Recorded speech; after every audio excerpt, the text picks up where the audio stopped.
Hello, my name is Brant Hunt, and my channel on YouTube is Discerning What is True. Today is the 7th day of September 2023, and we're going to continue to read from the book by Phil Langdon called Ascension. And the chapter we're going to be dealing with is Coming Forth by Day, and that is chapter 8. It's chapter 8. I put down chapter 9. Sorry for that.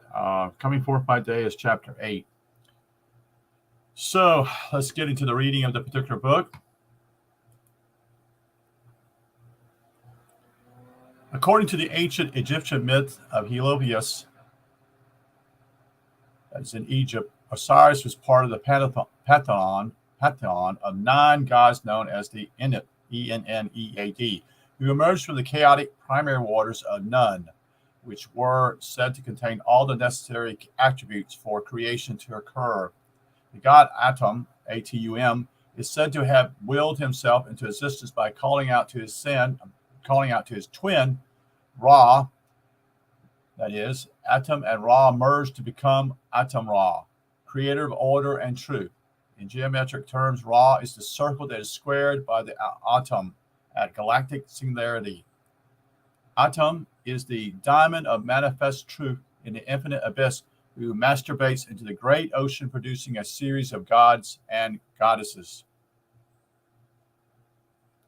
The letters of the name Atum, A-T-U-M, are numerically 1, 2, 3, and 4 in gematria, whose sum is the 10 points making the tree of life.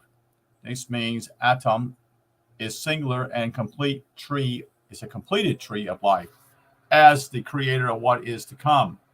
From him extends a great tree, the cosmos, which forms branches on which grow stars and planets that grow life. And part of this, let me just go in here and just share something also with you.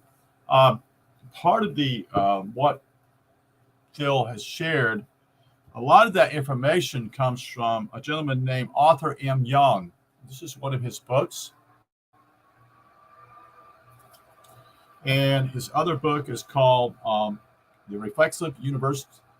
And again, this is Arthur M. Young. And the other one's called the Geometry of Meaning.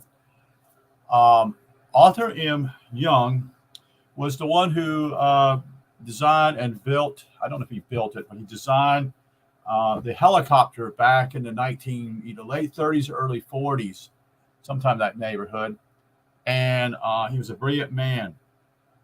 And he's the one who does what I call the upside triangle that shares about the 7 attributes that take place, which I've already shared some of those with you from Phil Langdon's book. But a lot of this information is coming from this, what he has picked up is what was in these books. And his particular Arthur Young is also on YouTube.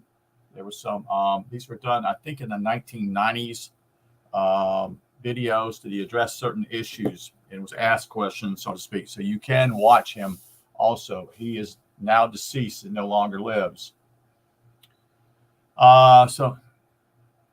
So from him extends a great tree, the cosmos, which forms branches with stars and planets that grow life, extending up from the simplest mineral forms to the most accomplished rational being, which is us, effectively forming the original Demerge again. A rational human being can find the stillness center of all things and the singular truth, generating an internal connection to the already extant abyss where the Demerge is found. The result of creation is the cause of creation. Okay.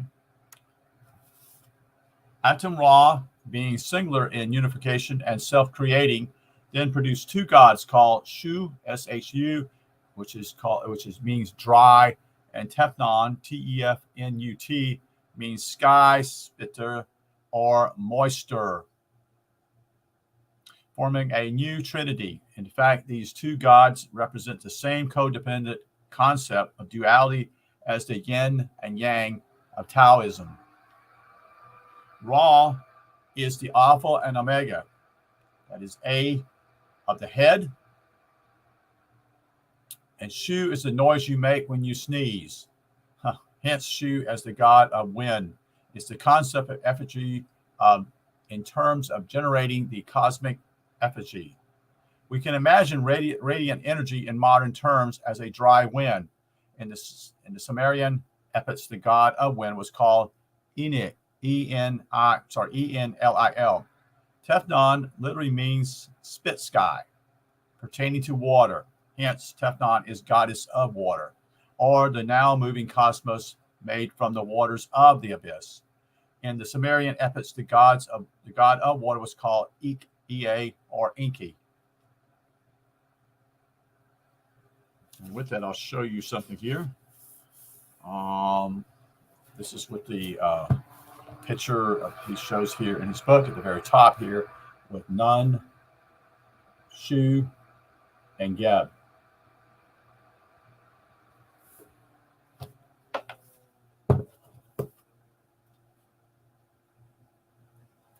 From the union of Shu and Tefnun came Geb, which means earth, and Nun became the sky. So you can see when I just shared with you, you can tell that Nun is above, which is the sky, and Geb is the earth.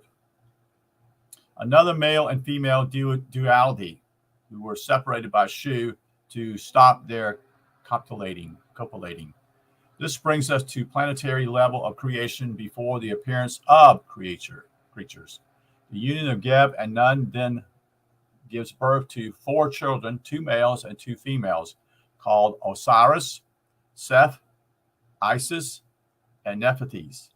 Osiris and Isis then had a son named Horus, who is a magic bird that becomes liberated and risen like Ra, as Ra Horankati, spelled Horakhti.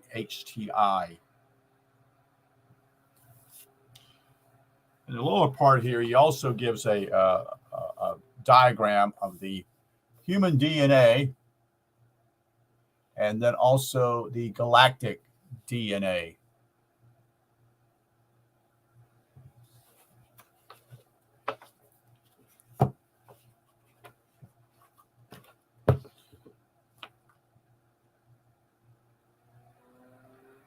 The Enoch of 9, culminating with Horus as the 10th, is the complete tree of life.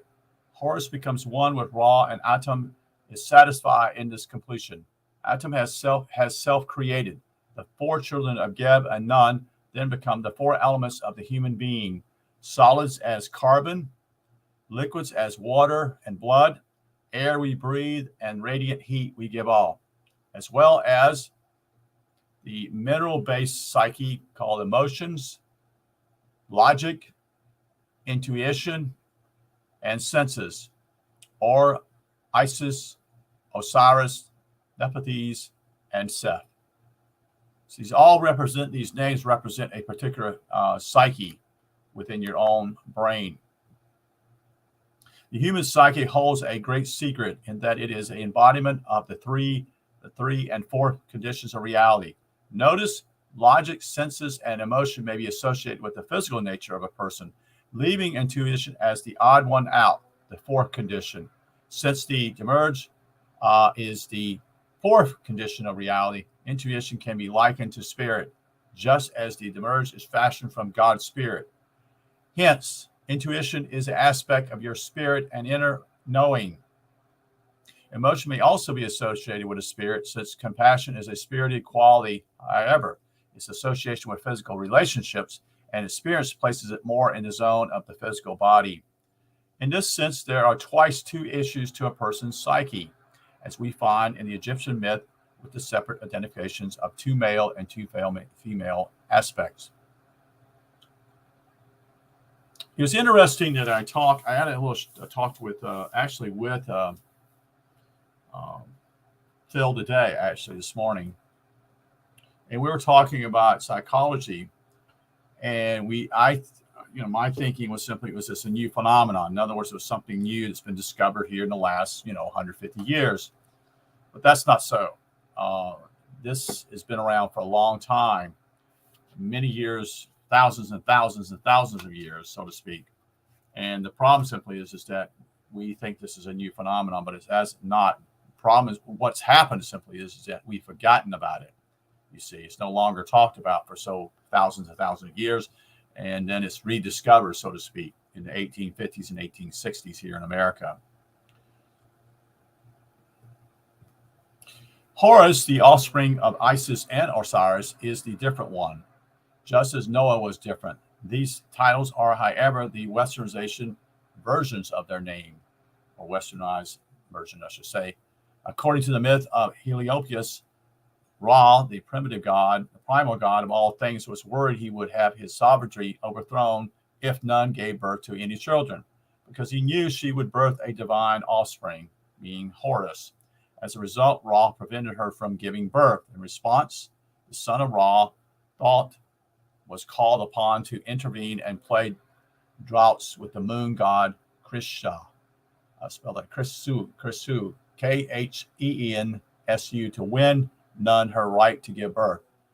Thoth beat the moon god and won an extra 5 days to add to the year of 360 days, with which the moon lost some of its light.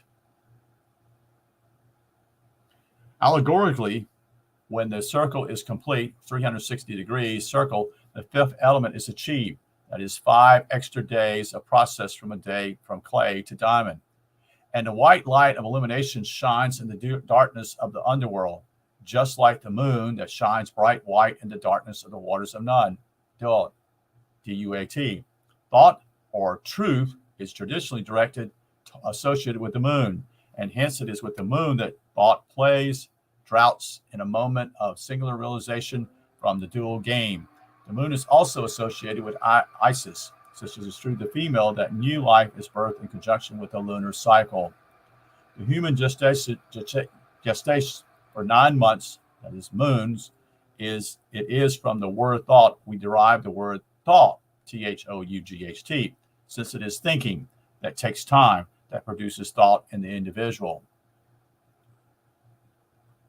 Of the 4 children of Nun, Seth was an evil god of disorder and chaos, as opposed to his brother Osiris, who was a god of order and whose greatness earned him the title King of Kings. Osiris is the perfection of consciousness or completion, as opposed to being as the mercy of the duality of the physical world, personified by his evil brother.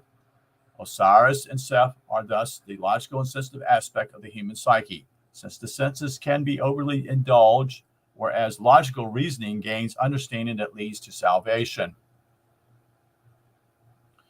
So you see these 2 sons here are playing parts also, being the good and the bad. Again, this part of duality.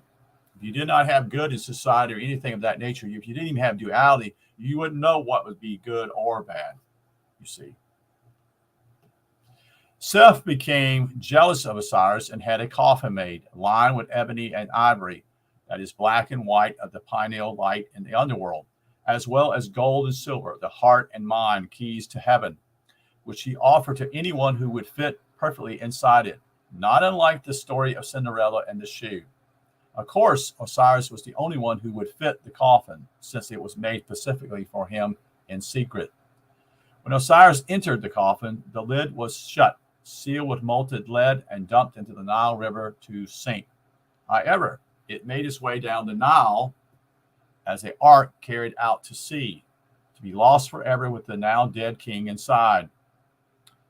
This is the dual allegory for the containment of consciousness in the evil of the physical body, set adrift in the ocean of manifest reality, and a reference to the waters of Nun, in which Osiris is now a fish afloat in its final state, that is, the underworld, gaining the keys to heaven in association with the black and white of the underworld event. His body is the ark, the microcosm of the macrocosm, and the pineal light is Noah, or thought, or on his boat as he sails through the open sea of chaos. Osiris will become embedded in a tree and generate life at the center pillar of the palace of the king. The coffin did wash up on the shores of Phoenicia near the city of Byblio. I'm listed that one.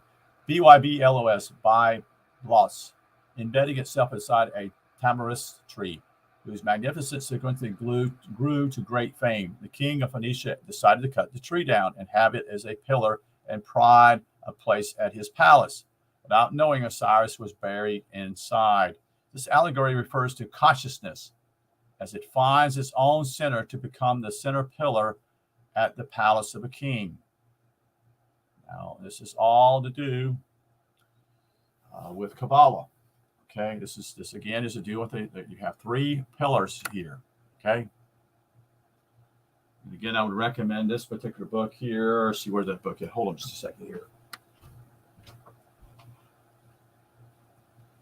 Yeah, this is a book I would recommend on Kabbalah. I think it's like $20 for this book, something of that nature. It may not even be that much. It's paperback. Has some great graphics in here and explains and talks about some deeper subjects. Okay.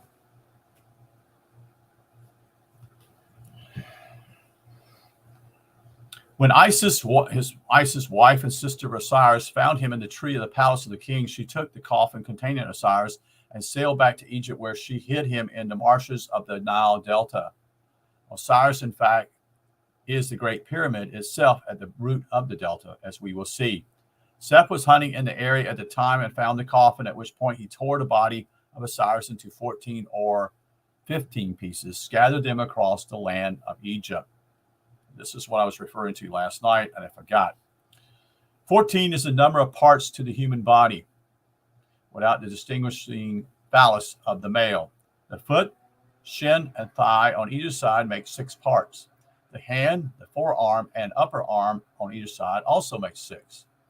The remaining parts are the torso and the head, making 14 in all. Hence, females have 14 parts, while males have 15 parts, since they have a phallus. Since the pyramid text is in Aldrin 600, 600, states clearly that the Great Pyramid itself is Osiris. This pyramid of the king is Osiris. It is thus the Great Pyramid referenced as being in the reeds of the Nile Delta, as Osiris himself in relation to the 14 parts of a human body. The Great Pyramid also represents as the microcosm of the macrocosm.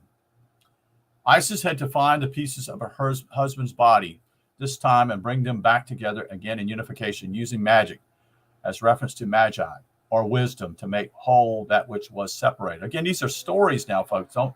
These are not literal story. These are just not something literal.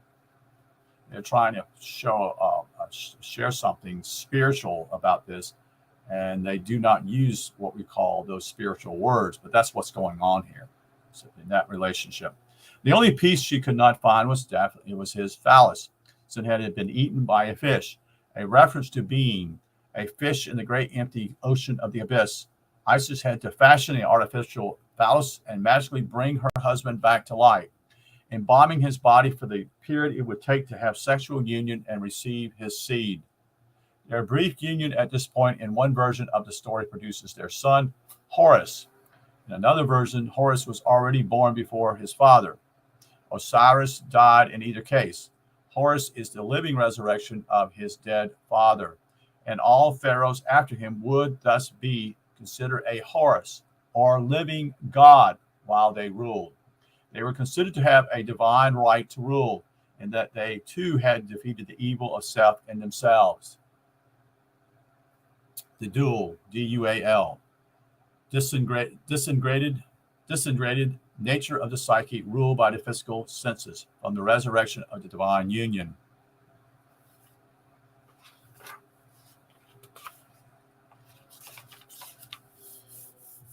This is just an illustration of Isis mourning over the body of Osiris.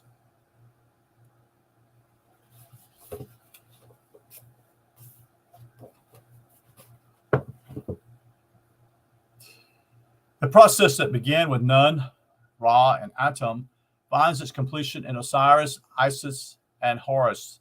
The constants of Horus are HRS, where H is behold, R is head, and S is crown in Hebrew. Hence, Horus is the context of the formalized Hebrew language means behold head crown, or behold the crown of the head. If Horus is the final risen one, this makes sense as the risen diamond light of divine mother in the head. In death, all pharaohs would be mummified in association with Osiris, who were bandaged by Isis to make his whole body like a phallus, so he could ejaculate his soul and set the way for all to follow by his subsequently resurrection into immortality. Egyptian pharaohs then were not saying they hoped to gain immortality after they died. They were saying they had already become immortal in life by experiencing divine union. These are all keys, folks. Very keys. They're important. It's not after you die. It's before you die. This is why Phil makes the point many times: you must die before you die. You see, you must become singularity. You cannot be dual. You cannot be duality. You cannot be dual. Okay, that's the great work. And we're commemorating the fact in their death, as if it's replicating Osiris, to celebrate the fact that they never need to come back to mortal life. In other words, no longer reincarnate, because this is their last physical death. They had graduated from the physical realm and had been handed over to God, the perfection of unity, by divine mother, who conceived them in her duality. Their sarcophagus were completely wrapped in the wings of Horus, denoting they had flown to singularity already. So again, these are illustrations, symbols of what is already taking place before they died. That is the physical death. This same distinction belongs to the WAS staff as a thing already attained by the individual and held out on show for all to see as proof of fact. Like Osiris, the arms of the pharaoh sarcophagus are shown crossed over the heart, repeating the focus of divine union as the center of being. It is a state of grace whose foundation is compassion, associated with the heart as the center of the ark. The garb of Osiris is white as lamb, in innocence and truth. He has been washed white by the blood of the Lamb. Again, that's all representing what takes place in your head.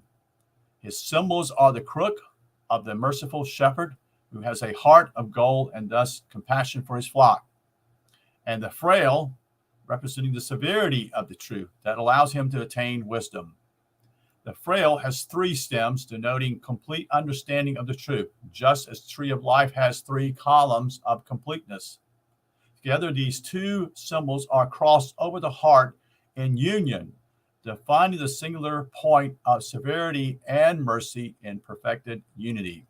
And again, he's talking about severity and mercy are also the 2 outer, not towers, but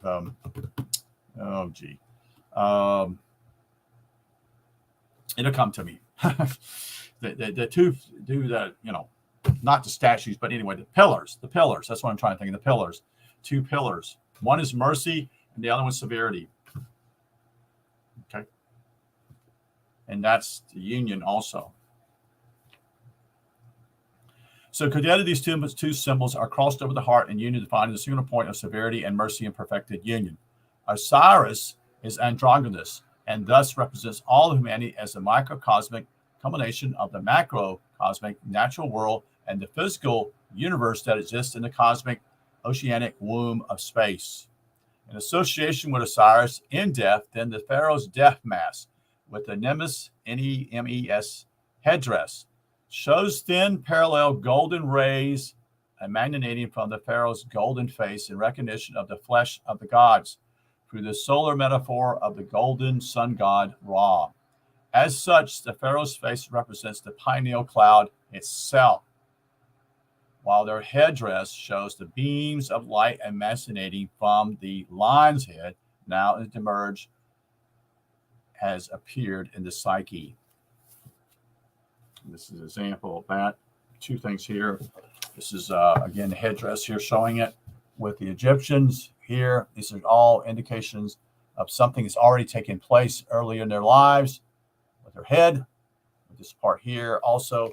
And then on the other side, another graphic showing this is what Phil saw within his own head with his third eye opening and being light. And this is a demonstration of that lines here also with the headdress.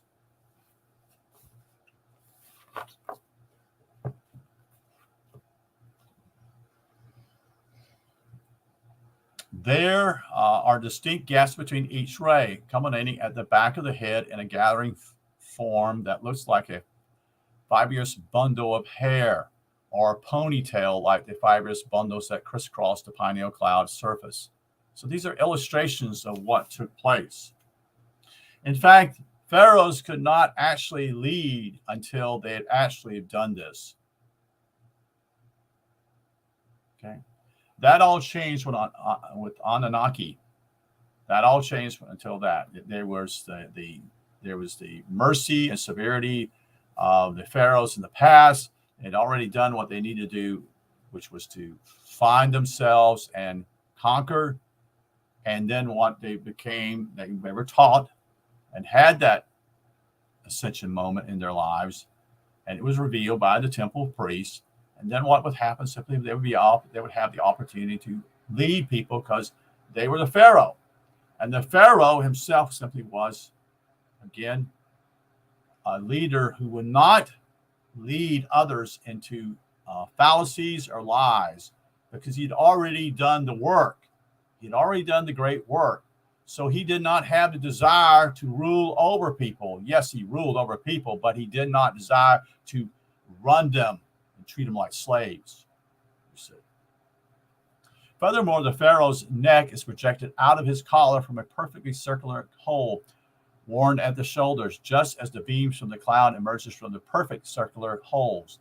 In this context, the pharaoh's body becomes the pineal cloud itself, such that his neck is a beam of light with the mouth of their face, giving the gift of truth, or word of God at the end of the beams, denoting symbolically by the giving hands of Aten, A-T-E-N.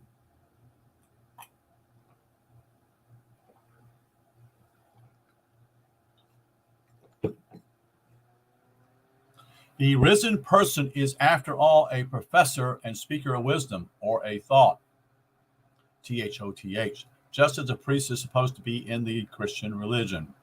The other major correspondence associated with the face of the pharaoh's death mask is the beard. Well, it was so prominent. Why was it so prominent and emphasized? Visually, the beard has a literal association with the phallus, in sexual allegory to the pineal initiation, since you are ejaculated into the womb of the brain as if you were a sperm ejected from the top of the phallic spine. When you fly up as you were a magic bird, you see the face of God as the cloud with beams projecting out of it, like the pharaoh's face above their beard. Moreover, the beard tightened knot, and braided surface featured. It also suggests a fine bundle of braided hair-like strands making up the surface of the cloud. Hence, the pharaoh's death mask with surrounding nemes headdress, including the collar at the neck and the beard, seemed to be a direct representation of the pineal light with his beams, revealed through symbolic association with the immortal golden sun, S-U-N, as the human psyche. Using the natural world as a metaphor makes sense, since it is the literal manifestation from the singular truth, as a divine or cosmic order known as Mat, M-A-A-T.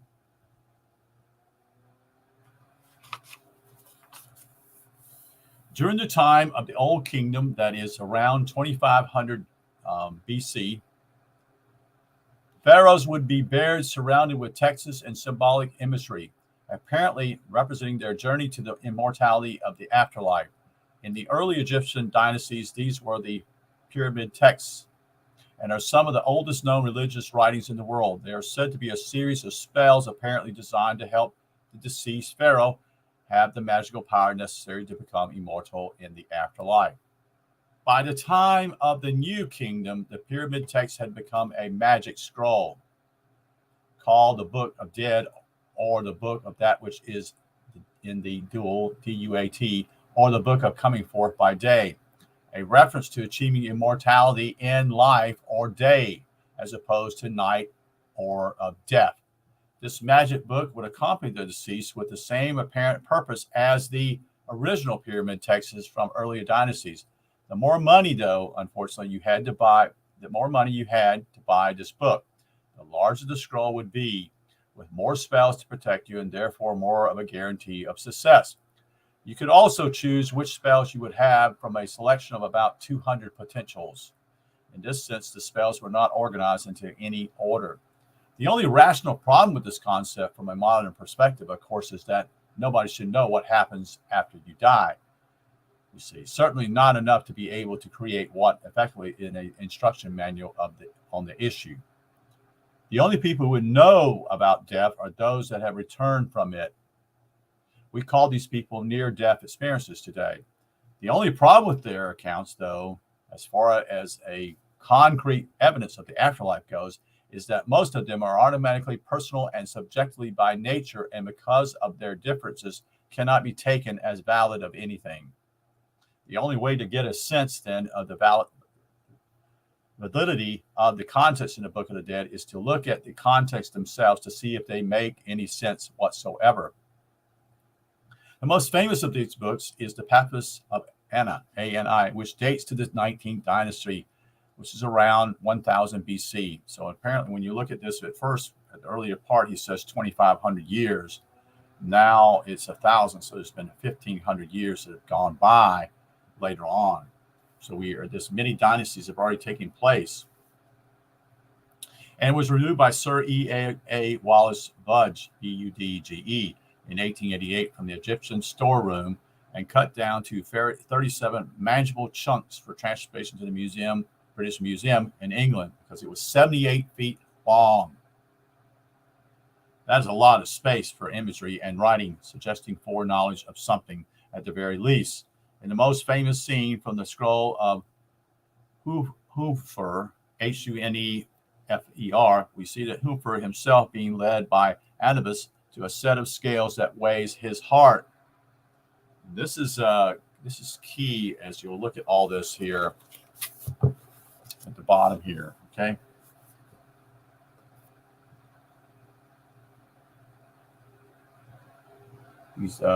He's being weighed. In other words, he's being judged after his death to find out if he will reincarnate again or not. Okay? There's many symbols also with this, so we'll continue on. This scene is said to represent the judgment of the soul of a person after physical death. Anubis, being a jackal that devours, in this context, could represent the condition that the physical body has died and is being devoured in decomposition while the soul is judged before being sentenced. So the president Anubis, as the one who leads Hunefer, H-U-N-E-F-E-R, by the hand, could be interpreted as a way of saying simply that Hunefer has died. However, Anubis is black and a god, so his presence is there to represent the death of the physical in the chemical wedding that sees all physical things disappear in a flash, just as the jackal is associated with devouring things quickly. His blackness is a direct reference to the underworld of the established singular condition, being pitch black in correspondence and associated with actual death. Hence, the first issue on the far left, as I've shown you here, of the judgment scene is saying Hunefer is supposed to have died to the physical world. However, this scroll, being in the 19th dynasty, was given to Hunefer in real life to take to his deathbed, as it would lead him to immortality associated with becoming a god. Obviously, this is not so.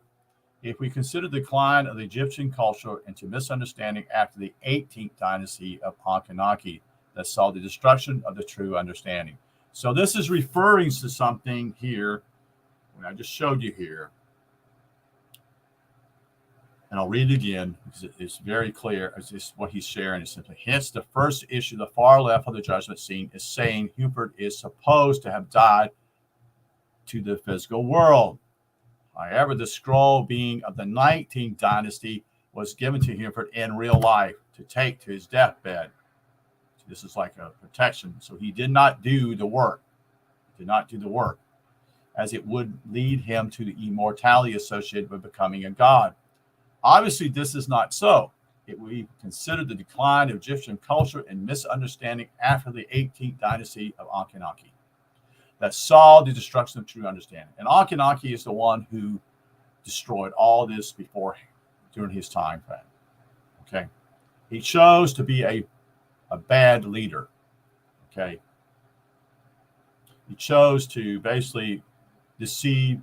He didn't deceive him. Well, he deceived himself in some ways, yes, but he also deceived others who would never know the truth about who they were. That's what they did. And this is what the priestcraft is today. They don't share. They don't tell you everything. They don't. And they mislead people. That's in the churches all around us. And all of it has to do with somebody named Jesus who died on the cross for your sins. When in reality, that is what you're supposed to do. That's what your responsibility is, to die yourself, not someone do it for you. You see, you're responsible for yourself and only yourself. You cannot save anybody, neither can Jesus. Okay? But in reality, simply is Jesus here is also not a real person. You see, this is just a demonstration of that. Okay? So he did die. But what they've done, they've confused this whole thing with the Bible and misled people, as though almost all people do not see this. They take something, they believe it's true, and they don't take responsibility in their own life to deal with it themselves. Because most people don't know this. In fact, simply this is too good to be true, which it is. It is too good to be true because it isn't true. So next to Hereford and Animus is Animus again, weighing his heart on a scale against the weight of the feather of Mat, the depreciation of cosmic or divine order. Since the single feather of truth represents the manifest physical world, which has physical weight, the fact that Hereford's heart is shown as being lighter than the feather shows us the apparent promise that the scroll depreciation was guaranteed Hereford a safe passage through the hall of judgment. It is saying in the misunderstanding that his heart did not accumulate any sin, which is considered weighty. In fact, this is the first key to heaven. And that's the golden key, so to speak. There are two keys. Actually, even the Catholic Church shows those keys, you see. When the body seems to lose all of its weight, as you become aware of the Spirit of God uniquely and burn cold, C-O-L-D, as a blue flame in the blitz of a mystical union. And that mystical union is what takes place. It's another word for what takes place with your pineal gland. Okay? That's what this is about. I don't know of anybody who even talks about this, folks, in this deep of a way. I don't. No one else shares this because no one has actually done it, except as far as I know at this point, Phil has done it. And people say, well, why are you following him? Well, I'm not exactly following him, but I am looking at what he's saying, and there's a lot of credence in it. It makes perfect sense in me. It makes perfect sense to me because I know that I'm responsible for my own spiritual walk. No one else is going to do it for me, you see. Back into the book here. Animus is doing the weighing, W-E-I-G-H-I-N-G, due to his association with the underworld and the misunderstanding that this process occurs after one's life.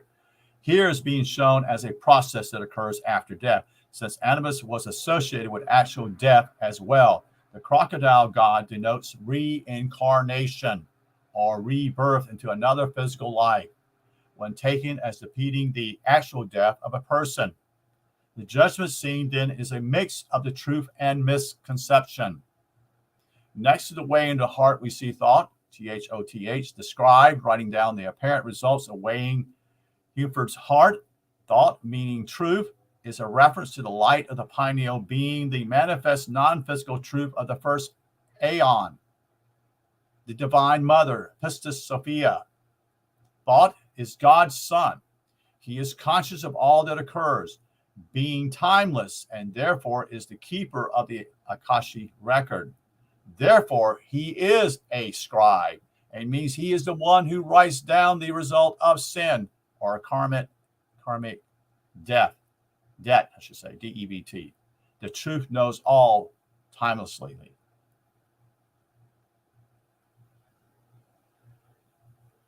And being still, this is not in his book here, but it is what he talks about. Being still is timelessness. That's what it is.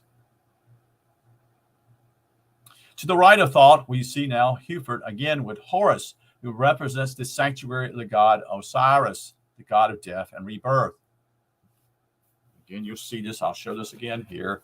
This is the part where they're at later. You see this part here. They're weighing here, brought forth here.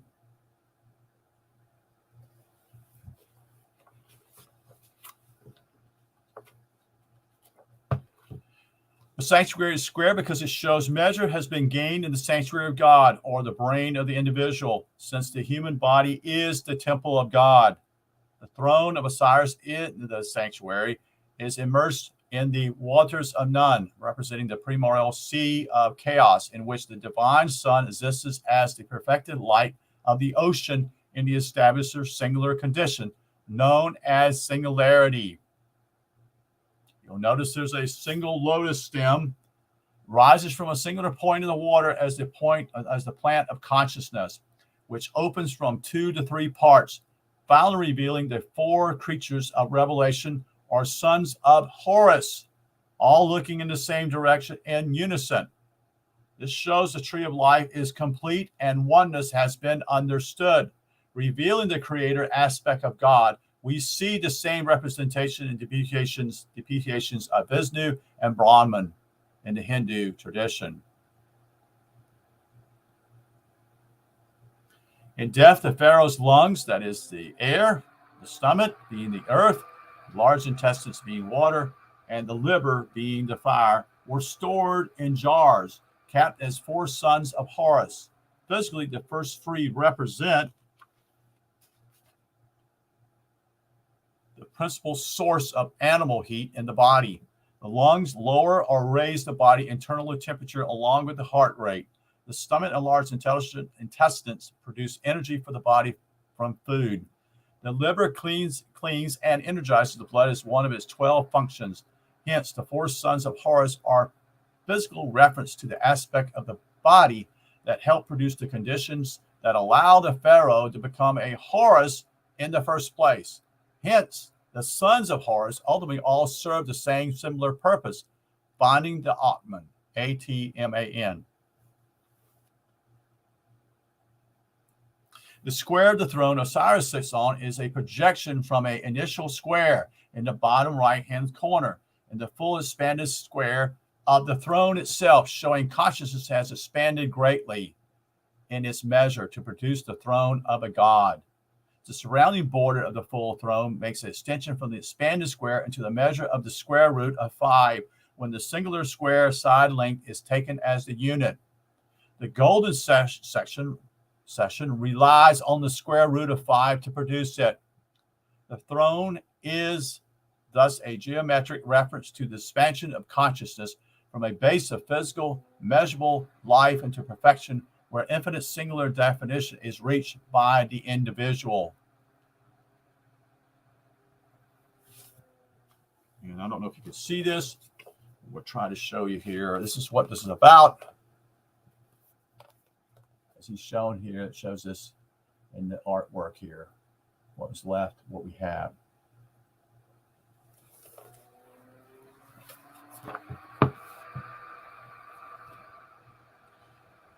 In the top left-hand corner of the sanctuary is a bird in flight with a single eye in its midst, holding out its extended single feather, since this feature is in the upper sight line of Osiris. As he sits on the throne, we are being shown a symbolic depreciation of the pineal light as it appears in the underworld when you see it. Behind Osiris, as if to emphasize the nervous system, which resides in the back of the body. Isis and Nephthys stands in worship at the 2 aspects of the psyche, the emotion and intuition, as much as the 2 brain lobes that house the waters of life. They completed they complement the accomplishment of logic represented by Osiris. It is logic we use to study. It is logic we use to unify Shiva and Shakti.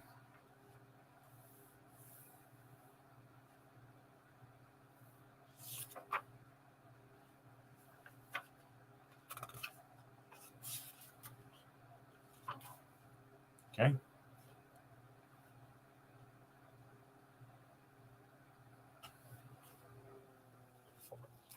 This is another diagram here he has posted in his particular book. The pyramid there, it shows the clay, it shows the capstone, it shows the pyramid, the bricks, the clay, and that particular deal. And then he says, with these bricks, I make my pyramid.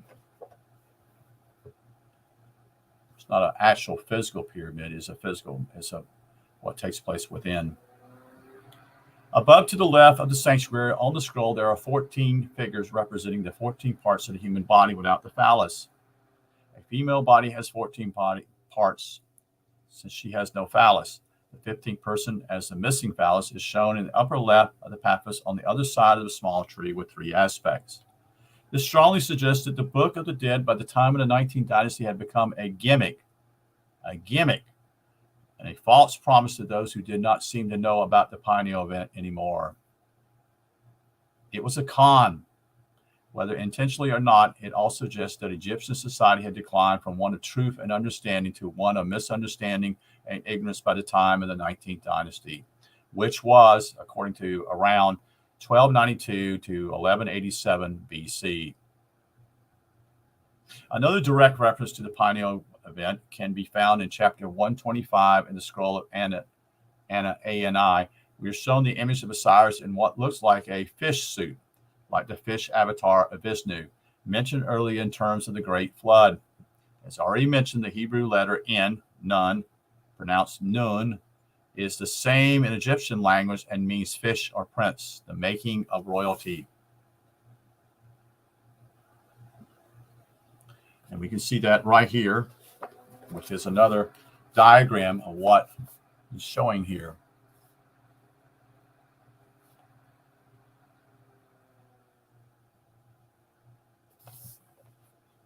So you see the fish suit he has on, like scales. You see that?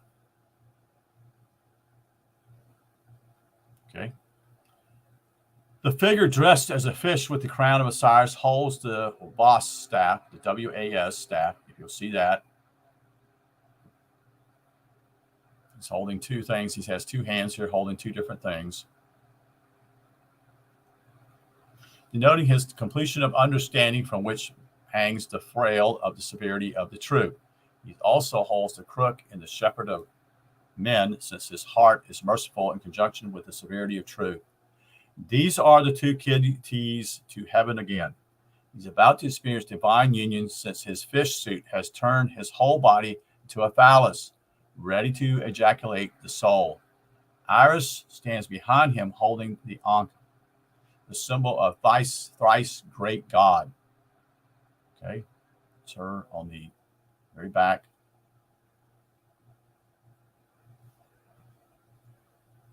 And can be interpreted in this sense as a reference to Kundalini, since Iris stands at his back where his nervous system is located to highlight it. She, as the great goddess, created it. Hence, she gives us our ability to achieve salvation. The left and right walls of the sanctuary look like the 2 lobes of the brain, as if they were elongated into straightness, suggesting the contents of the enclosure represents something that happens in the brain. The brain has gained measure, and that which was crooked is now straight. The roof of the sanctuary has the same flat, striped feature completely enclosed the event. The stretching bow shape above it is the Egyptian hieroglyph for bread, and represents the letter T. Notice it has a thing like this, like an arch type of thing, to do with the sun rising, sun at the very top, and then sunset, which also represents our lives. Starting out at the very at the sunrise, life begins, and then the top part is what we call basically around 40 years old, or maybe even less than that, the high point of your life, so to speak, and then the downward slope to sunset. This sanctuary, then, as in the house of bread, which is the meaning of the name Bethlehem in Hebrew, the place in the New Testament stories where the Son of God is born. This is highly appropriate since in Hebrew, T represents self-completion. T represents self-completion. Again, the meaning someone has done the work, the great work. As the last letter of the sacred alphabet. This means the iconic depiction represented here is a depiction of the birth of a Son of God in the house of bread. That's little s, S-O-N, of God being capital G. Traditionally using the chakra system as a model, it is the heart chakra that is called the house of bread and associated with the birthing of a divine child. When we consider the head as a microcosm of the body, we find that the heart has risen to the head and revealed the divine birth within to the individual directly. Hence, we can think of the head as the house of bread also, the heart chakra being the place of conception. And this is illustrated with this particular graphic, not graphic, but nice demonstration of this right here. You'll notice that simply is like a loaf of bread somewhat rising.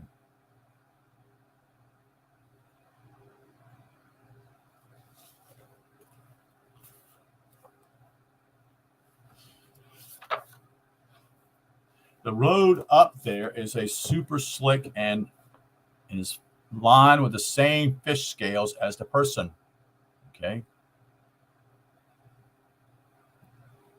Telling us they are going to connect with that highway all the way to singularity in the blink of an eye.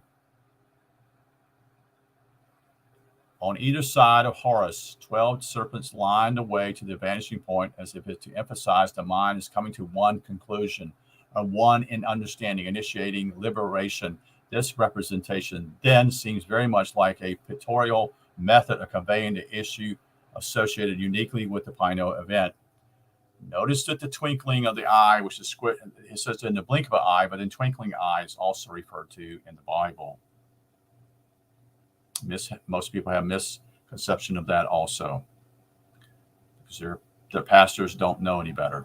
They just talk what they teach what they were taught. Period. It's all in a literal sense, and that's not what Scripture is about. The same fish suit is famously associated with the fish god Dagon, D-A-G-O-N, from Syria. The root meaning of D-G-N, U-N-U, Garritil, U-G-A-R-I-T-I-C, is grain. Hence, Dagon became associated with agriculture. However, grain can symbolically refer to the grain-like soul as a seed in the ocean of chaos that produces a galactic tree of life. Thus, Dagon is a fishman who holds out the pine cone in association with the pineal gland. In fact, he is holding the pine cone at a distance in front of his face, as if he were looking at the pineal cloud at eye level. This makes sense in terms of the event, since the cloud is at eye level. When you see it, he is holding a bag of pollen on the right in relation to generating life.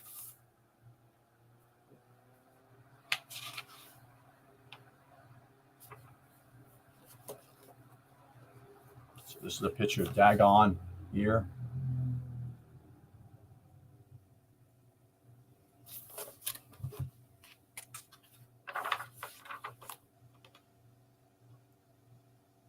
And this is also a picture of, again, the fish god, Dagon.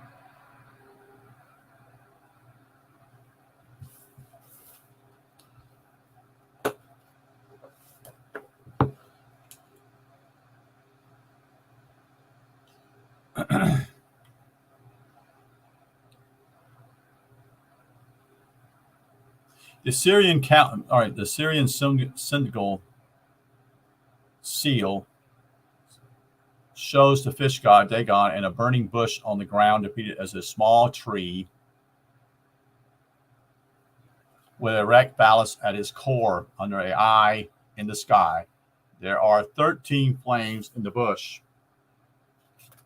which is the one I just showed you last here. So there are 13 particular flames in the bush that represents this.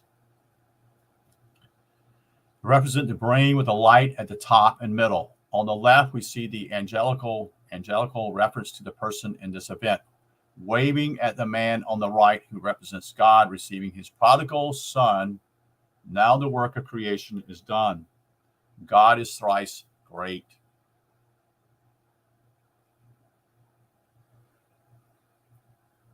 We also see what we call a single flying eye in the sky above. The feathers of the bird-like wing protruding from the eye are arranged like the beams from the cloud as they protrude normal or perpendicular from its distinct squared off surfaces. Included in the eye of the sky is the beam coming from the front of the pineal cloud that goes to the right as it spreads out slightly at the end, just as we see what looks like a bird's leg in that position. The club of dominion is being emphasized again. Dagon is pointing at the light with a stick to denote the finding of Axis Mundi, the rib of Adam, that is right hand beam. When we see the light confirming the cylindrical seal as a direct representation of ascension. Interesting, the first fish person story appears from Assyria around 1000 BC. As the goddess Atargatis, Atargatis, the mother of the infamous queen Semiramis,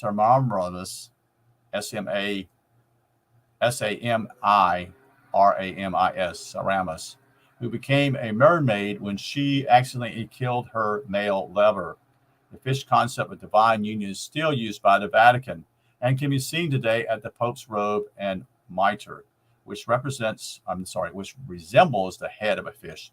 The pine cone is also referenced at the Vatican as it stands on top of a pillar in the court of the pine cone, just as it does in the human body's nervous system.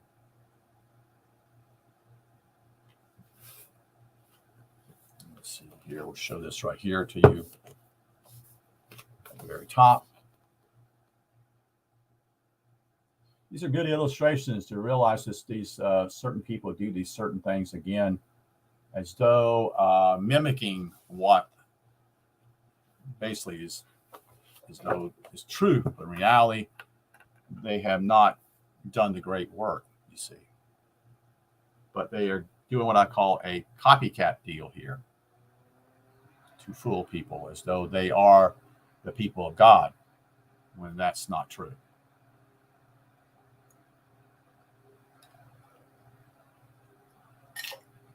They're using appearances.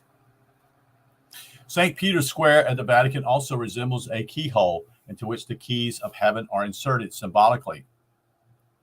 The singular nature of the keyhole denotes the eclipse of the sun by the moon, since the golden key is the sun or the compassionate heart of gold. The center of Vatican keyhole is represented by an obelisk that stands proud as a body phallus sundial. Now there is unity with the cosmic creator. The cross around the obelisk on the ground, which marks the yearly equinox and solstices, mimics the pineal light as it first appears in the distance, with beams extending out from its four faces in the form of a cross. The sun and moon are one at the Vatican, recording the cosmic relationship. Again, at the bottom here is demonstrating that again with the whole idea of the key and the door. You see here. And this is what Phil he saw inside his head.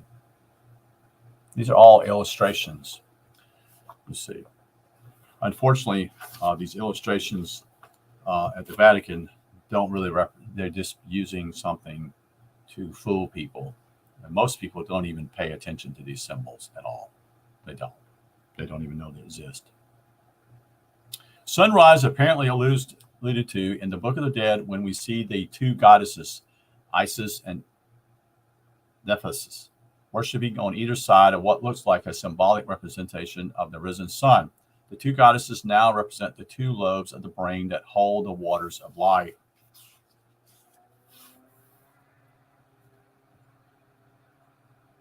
This depreciation is a metaphor for the risen light or divine sun in the brain of a god. The prayer associated with the scene is appropriately directed towards the sun. This is what also Ankhenaki began to use to fool the people, would actually began to use the sun as to be worship. That is the S-U-N. Use that.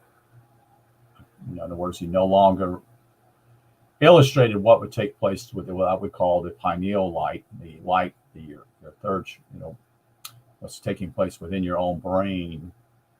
Now is something outward, which is what most churches do these days, is an outward manifestation, but doesn't talk about the internal part whatsoever, because they either know it and choose not to share it, or they don't know it, period, at all.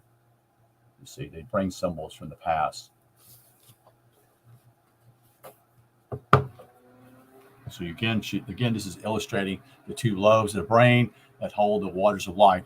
This depreciation is a metaphor for the risen light or divine sun in the brain of a god. The prayer associated with this scene is appropriately directed towards the sun. You rise and shine on the back of your mother, the sky, having appeared in glory as king of the gods. Your mother Nun shall use her arms on your behalf in making greetings. The Manu mountain receives you in peace, M-A-N-U.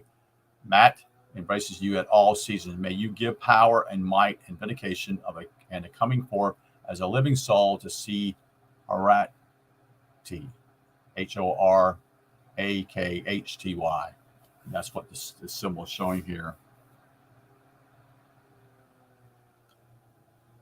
The name Horakti, pronounced Har-Arti, thank you, contains the word AKH, and therefore has more to do with consciousness in a symbolic allegory than the sun directly, as suggested by the poetic text. It is the same word as Horus, with the S changed into the word Aktu, a reference to the Ark, A-R-K, or A-K-H, as the boat of God, now at the top of God's mountain within the individual. These are all symbols to reveal what goes on within your head. Moreover, coming forth as a living soul to see Har-Arti fits the description of the moment of seeing the cloud, or the risen Ankh in Hebrew. The letter H means behold, R means head, and T again means self-complete, meaning self-complete, no longer divided. Thus, Har-Arti means behold the light of the head of the completed self. The sun has risen and become a blood-red moon, which means the lamb is slain. Again, it's an illustration, of what's happened. If sunrise at equinox is the representation of the rise of the divine light, the image from the Book of the Dead is really depicting the brain of a god, G-O-D, little G-O-D, seen from above the head, looking down through the axis of the body as if it is associated with the singular nature of consciousness. When looking down through the axis of the pyramid to find singularity from a pole, the backbone or nervous system of the body is shown in the erect position, in contrast to show the column has been raised for soul ejaculation.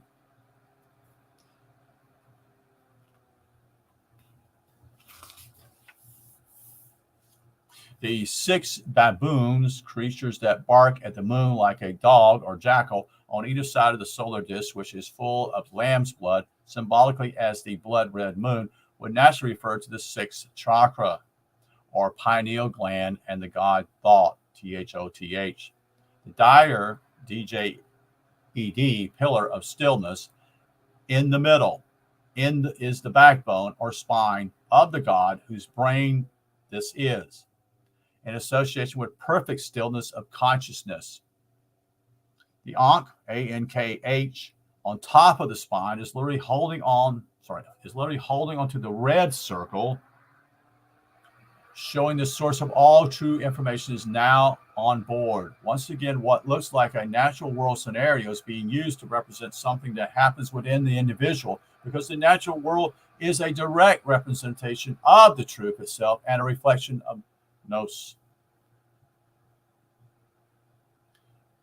In Zechariah Sitchin's book, The Stairway to Heaven, that is book 2 of the Earth Chronicles, the author recites the issue of traveling the Duat, D-U-A-T, the underworld, or underworld, as it has to do with literal traveling among the stars from Sitchin's book.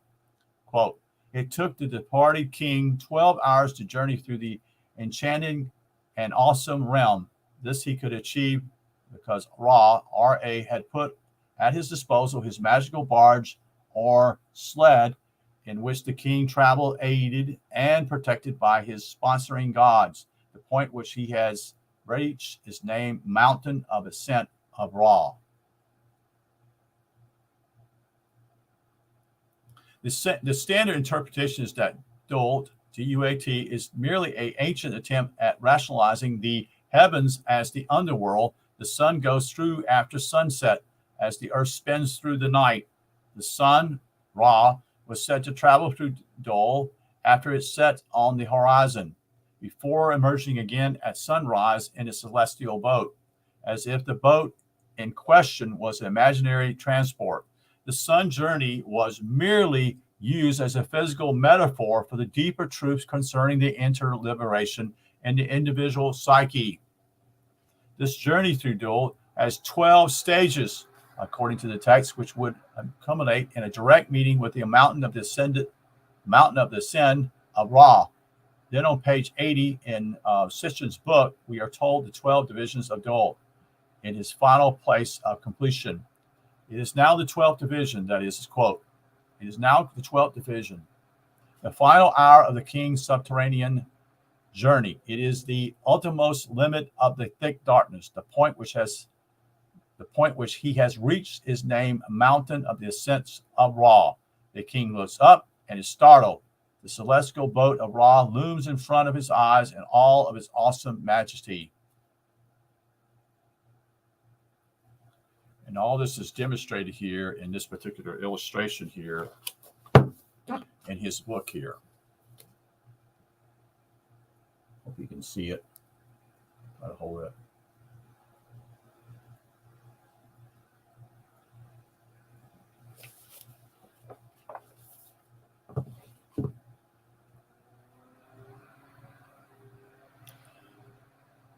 Here at the point of reaching the end of Duat, the king finds himself startled in the uttermost limit of the thick darkness at the sight of the celestial boat of Ra. This sounds exactly like being startled at the huge cloud of light when it first appears, as though it were a real cloud in the distance just above the horizon. The ancient Egyptian symbol for Duat is also usually a star with a falcon, or a star inside a circle, symbolizing the 5 elements associated with the pineal event and its resurrection.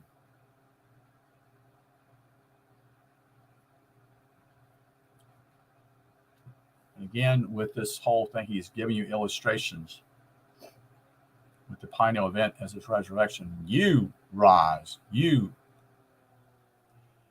died, and you are resurrected.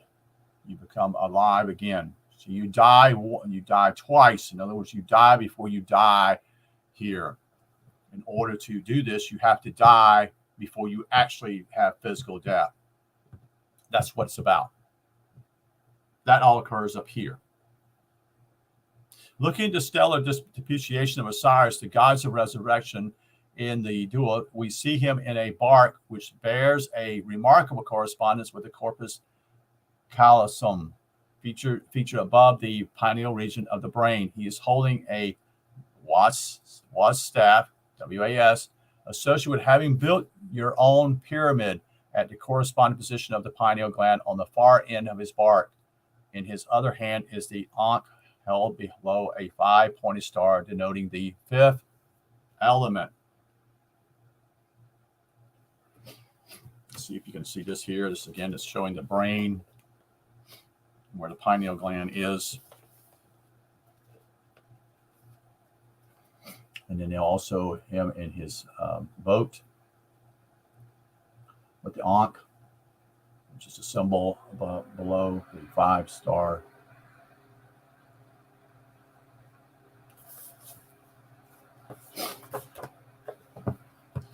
When we compare the Egyptian personal boat with the Babylonian wall relief below, we see the same situation we find ourselves in when we are aware of the underworld. We can move around at will and examine the cloud at our discretion until we are satisfied. The line is the cloud, and the man on the left is us, looking at it when we first turn around to see it.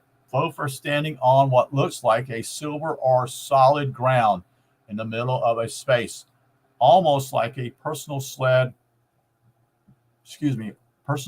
or magic carpet.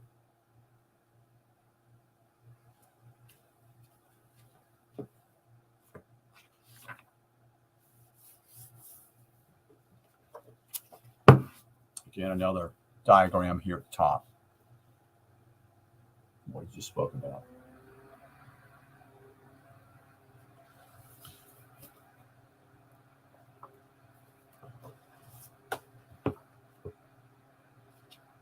Another issue in the Egyptian Book of the Dead is referred to as the opening the mouth.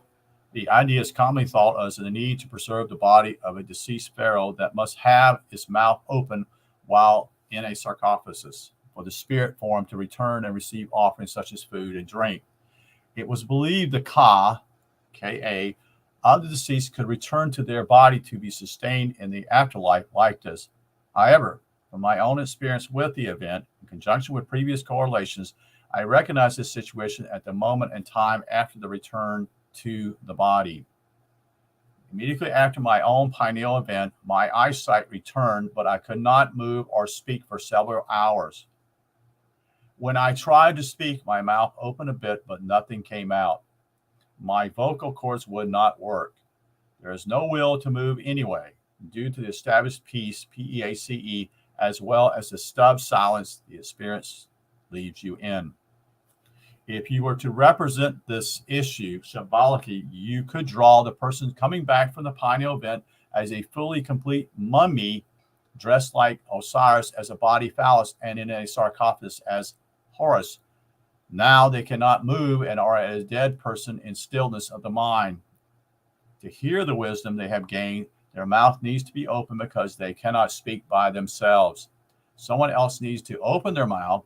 The voice does return in a few hours along with normal physical motion, so it is not permanent.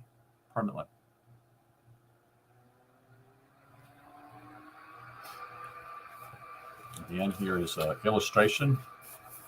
And at the top here, the diagram.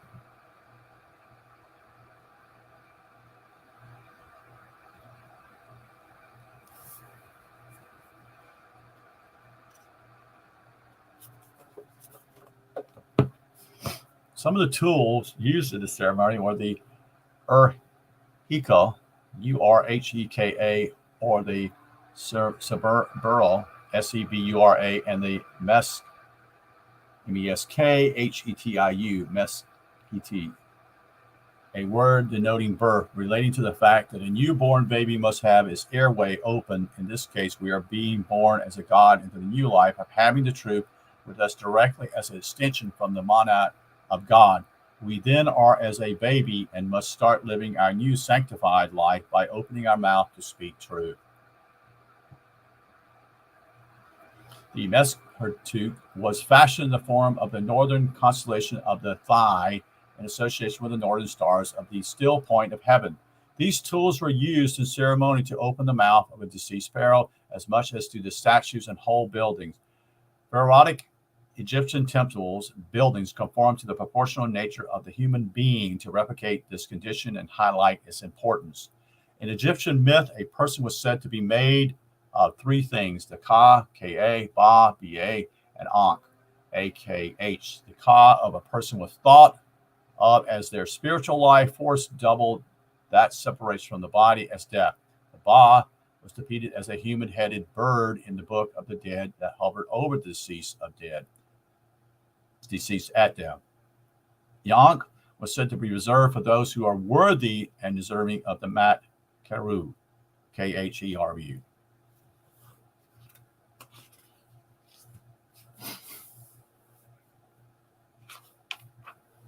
This is another illustration in his book here at the very top.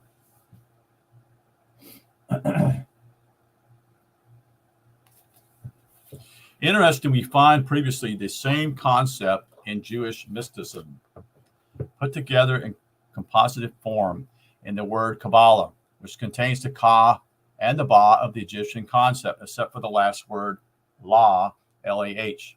In Arabic, it is Allah, A-L-La, L-A-H, who is God. These three words, again, represent the individual person is made of three things, according with God, thrice great. The three gunas are columns on the tree of life. The Ka and the Ba, in terms of the tree, would be the two opposite pillars on either side of the great center, which is the center pillar of La or Ankh, pertaining to the light of ascension that completes the Trinity relationship. The next depreciation shows the deceased person plowing a field of reeds as a farmer and caretaker. The apparent reward for anyone who makes it in the afterlife is to become a farmer who tends the fields of reeds. This field is apparently never ending. One might conclude this to be a ridiculous proposition until the true meaning is explained. When we become liberated or resurrected during life, as it being shown under the pretense of the scroll, we become an angel, free from the shackles of creation and its manifestation. We are one with God and shine as a bright star in the darkness of ignorance. We tend God's garden, the universe, as an angel and move about at will, making sure the garden of the universe is kept in balance. We are farmers who sow seeds and reap the harvest in the garden we have graduated from. So this is one of the things he's talking about here. The bottom.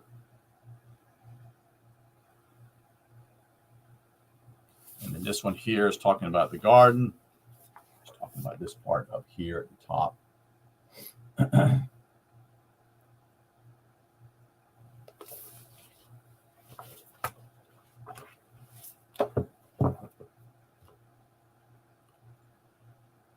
The potential misinterpretation concerning the Egyptian views of the afterlife then masks the possible reality of a long forgotten original concept. In my mind, the ancient Egyptians did not see the afterlife as a place of judgment, but as an issue concerning a person's time on earth and whether they have spent it looking for understanding. Modern interpretations of ancient Egyptian beliefs in general seem to be based on a time when the Egyptian culture was in decline, as the 19th dynasty, the papyrus of Hunnefer and Ankh suggested. Earlier kingdoms, in contrast, had a much more mystical and mysterious quality associated with them because the Pinel event is so unknown in modern society. We can no longer relate to the original commemorative intentions they recorded. And that's the end of the chapter here, chapter 8. So I hope that you enjoyed what I've shared. Again, Phil has done the work, the great work. And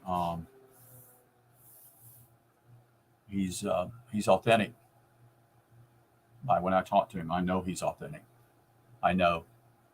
I don't believe. I know. He's done the work. He's done the great work. So, I'm just sharing this information to those who have ears to hear and eyes to see and have a heart or a desire to know the truth. And so anyway, at this point, I'd like to share that with you tonight. Again, that's chapter 8. of his book, Ascension. I think there are a couple more chapters. I think here, let's see how many chapters are left. I think chapter 9 is still left here. And I think there's a chapter 10. Is that correct? Yes, chapter 10. And then he goes into what I would call, does a good job of this, explaining all this information. One is to do with the Hebrew language and the letters representing numbers. Let's see if this is it. Hold on a second. Yes, that'll be it. And then he has an appendix for the last part of the book, which is actually probably another 40 or 50 pages. He explains what some of these things are so that others can understand more what he's sharing in the book as you read it. So I appreciate you being here. Let me get back to the page here and just making you aware of this information because it's key. Again, I wish you a good night. And again, I misnumbered this thing here. Coming Forth by Day, Chapter 8, Ascension Phil Langdon. Again, it's supposed to be 8 instead of 9. And I'm going to take it easy now. That is, and get something to drink and eat. And I appreciate you being here. I wish you a good evening, and you take care.